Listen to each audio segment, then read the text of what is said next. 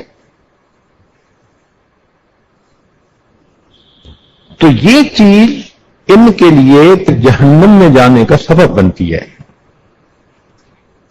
ایک چیز یہ بھی ہے کہ عورتوں میں فجر کی نماز کا قضا ہونا یہ عادت بہت عام ہے. حتیٰ کہ نمازی عورتیں، دیندار عورتیں بھی فجر کی نماز قضا کر بیٹھتی ہیں، سوتی رہتی ہیں. اور جب بات کرو تو بچوں کے بہانے، گھر کے کام کاج کے بہانے میں تھکی ہوئی تھی، آنکھ نہیں کھلتی. خامد کہ بھئی آپ نے فجر کی نماز نہیں پڑھی، آگے سے پھر یہ نہیں کہیں گی کہ غلطی ہوئی، نہیں آپ کی بہن بڑی نمازیں پڑھتی ہے. اسی طرح بعض عورتیں زکوٰۃ کے معاملے میں غفلت کرتی ہیں. سونے پہننے کا شوق تو اتنا ہوتا ہے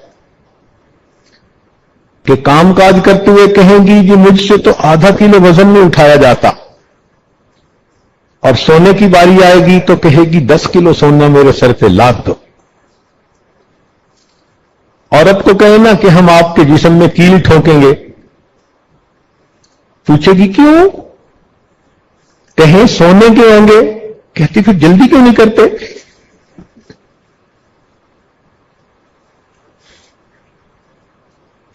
تو محبت سونے کی اتنی، لیکن زکات دیتے وقت کیونکہ نقد پیسے نہیں ہوتے، کہتی ہیں جی ہم کیسے زکات دیں؟ تو زکات کے اندر غفلت کرنا جہنم میں جانے کا سبب. اب جن عورتوں پہ زکات ہوتی ہے ان کو قربانی بھی کرنی ہوتی ہے، لیکن قربانی کے موقع پر اپنی طرف سے جانور کو قربان کروانا اس میں غفلت کرتی ہے.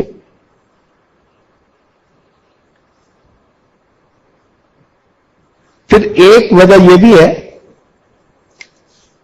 کہ غسل جنابت میں تاخیر کرتی ہیں. رات کو اگر ان پر نہانا فرض ہو گیا تو فجر کی نماز گئی، بہانہ کریں گی اور یہ سب گھر والوں کے سامنے میں کیسے نہا سکتی ہوں؟ بھائی فرض ہے، اللہ کا حکم ہے. فجر کی نماز کو اس قدر کیوں تم ہلکا سمجھ رہی ہو؟ اپنی مرضی ہوتی ہے تو آدھی رات کو اٹھ کے نہائیں گی، لیکن شریعت کا حکم اس میں تاخیر. اور پھر ان کو حیض، نفاس اور استحاضہ کے مسائل کا پورا پتہ بھی نہیں ہوتا، نہ پڑھتی ہیں نہ سیکھتی ہیں. حالانکہ اس میں بہت باریکیاں ہیں اور اس کو سیکھنا چاہیے. ہمیں تجربہ اس طرح سے ہوا